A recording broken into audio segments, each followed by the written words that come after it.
बाजपुर के राम भवन धर्मशाला में बाजपुर विधायक यशपाल आर्य व उनके पुत्र संजीव आर्य का बाजपुर में पहुंचने पर फूल मालाओं से जोरदार स्वागत किया गया। बाजपुर विधायक यशपाल आर्य के राम भवन धर्मशाला में पहुंचने पर कार्यकर्ताओं में यशपाल आर्य को फूल माला पहनाने की होड़ देखने को मिली। बता दें कि चुनाव से 2 महीने पूर्व ही पूर्व कैबिनेट मंत्री यशपाल आर्य व उनके पुत्र संजीव आर्य ने भाजपा का दामन छोड़ कांग्रेस में घर वापसी की थी। इसी के पश्चात कांग्रेस से बाजपुर प्रत्याशी घोषित किए गए थे और संजीव आर्य नैनीताल सीट से प्रत्याशी घोषित किए गए थे। संजीव आर्य नैनीताल सीट से चुनाव हार चुके हैं। वहीं चुनाव के नतीजे 10 मार्च को परिणाम घोषित किए जा चुके थे और बाजपुर से कांग्रेस के प्रत्याशी यशपाल आर्य चुनाव में विजय प्राप्त कर चुके हैं। वहीं बाजपुर विधायक यशपाल आर्य को बाजपुर की जनता की 5 दिन के बाद याद सताने लगी। सभी पार्टी के विजय घोषित प्रत्याशी अपनी अपनी विधानसभाओं में जनता का आभार प्रकट करने अगले दिन पहुंच चुके थे। वहीं बाजपुर विधायक यशपाल आर्य को 5 दिन के बाद आखिर बाजपुर की याद सताने लगी और वह बाजपुर के धर्मशाला में कार्यकर्ताओं के बीच पहुंचे। वहीं बाजपुर विधायक यशपाल आर्य ने बताया कि बाजपुर के सम्मानित जनता का आभार व्यक्त करता हूँ। इतनी कठिन परिस्थितियों में भी बाजपुर की जनता का महान सहयोग मिला। बाजपुर की जनता के भरोसे को हमेशा कायम रखूंगा। और नेशनल हाईवे NH 74 मामले को लेकर यशपाल आर्य ने कहा कि जांच को आँच नहीं, मुझे किसी जांच की परवाह नहीं है, मैं हर जांच के लिए तैयार हूं।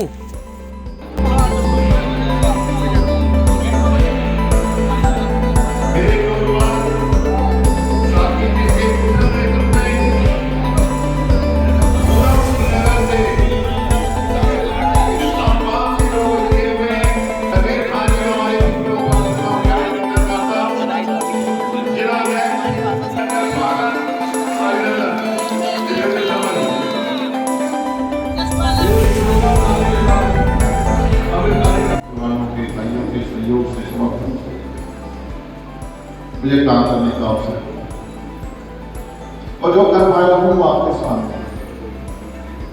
कोई भेदभाव नहीं, कोई पक्षपात नहीं, कोई किसी की अनदेखी नहीं, सबकी सफाई करने की इस तरह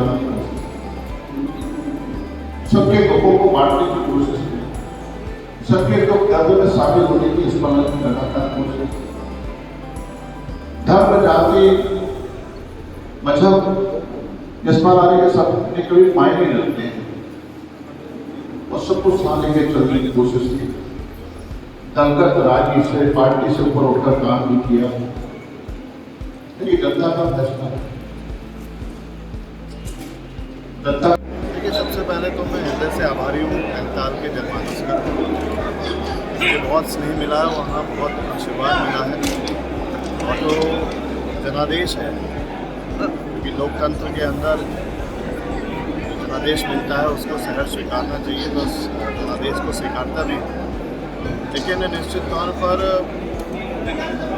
जिस मुद्दों को लेकर हम जनमानस के बीच गए थे इस चुनाव में, चाहे वो महंगाई का मुद्दा हो, चाहे बेरोजगारी का मुद्दा हो, चाहे किसानों का मुद्दा हो, और आज भी वो समस्याएं जस की तस हैं। महंगाई दिन प्रतिदिन बढ़ ही रही है, बेरोजगारी दिन प्रतिदिन बढ़ ही रही है।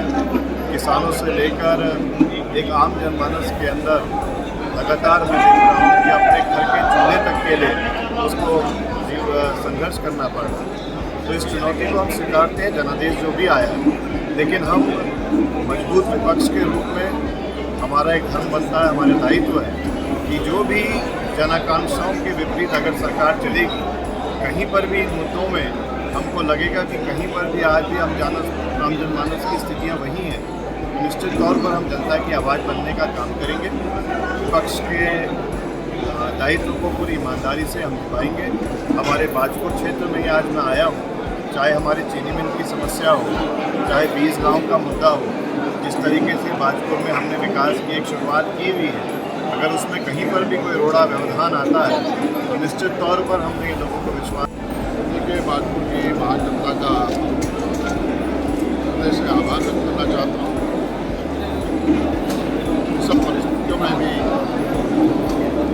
मुझे बाजपुर की महान जनता का आशीर्वाद जो मिला, सेवा करने का अवसर दिया और तीसरी बार सेवा करने का अवसर दिया है, उस पर भरोसा विश्वास व्यक्त किया है। और यकीनन मैं महान जनता को आश्वस्त करना चाहता हूँ कि यशपाल आर्य के विश्वास को, उनके भरोसे को हमेशा कायम रखेंगे। की शुरुआत हमने 2012 में की। उस विकास की धारा को लगातार प्रभावित करने के लिए हम संघर्ष करेंगे। अब रचनात्मक भूमिका निभाएंगे, अब विपक्ष की भूमिका निभाएंगे और सरकार पर निश्चित रूप से दबाव भी बनाएंगे। अगर जन समस्याओं का निराकरण नहीं होगा, जो भाजपुर के प्रमुख विषय हैं, जो भाजपुर के जन मुद्दे हैं और जो भाजपुर की अधूरे निर्माण कार्य है, उसमें कोई बाधा, कोई रुकावट पैदा करने की कोशिश करेगा, तो उसका हम आंदोलन के जरिए जो विपक्ष की भूमिका है उसका निर्वहन करके कामों को आगे बढ़ाने का काम।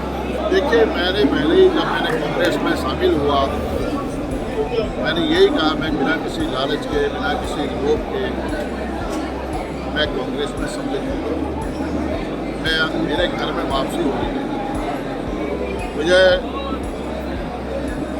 सोनिया गांधी जी, राहुल गांधी जी, प्रियंका जी का आशीर्वाद हमेशा मिला है। आज मैं उनके नेतृत्व में विश्वास व्यक्त करते हुए मैं कांग्रेस में सम्मिलित हो रहा हूँ। मेरी कोई लालसा नहीं है, तब भी कहा है और आज भी मैं एक कांग्रेस कार्यकर्ता के रूप में मजबूत करने की दिशा में, कांग्रेस को मजबूत करने की दिशा में और कांग्रेस को स्थापित करने के लिए लगातार मेहनत करूँगा, परिश्रम करूँगा। हम कोई जिनमें निकल के बाहर आ जाए, साँच को आँच नहीं, साँच को आँच नहीं। मुझे किसी प्रकार की परवाह नहीं है। मैं हर जांच के लिए तैयार हूँ।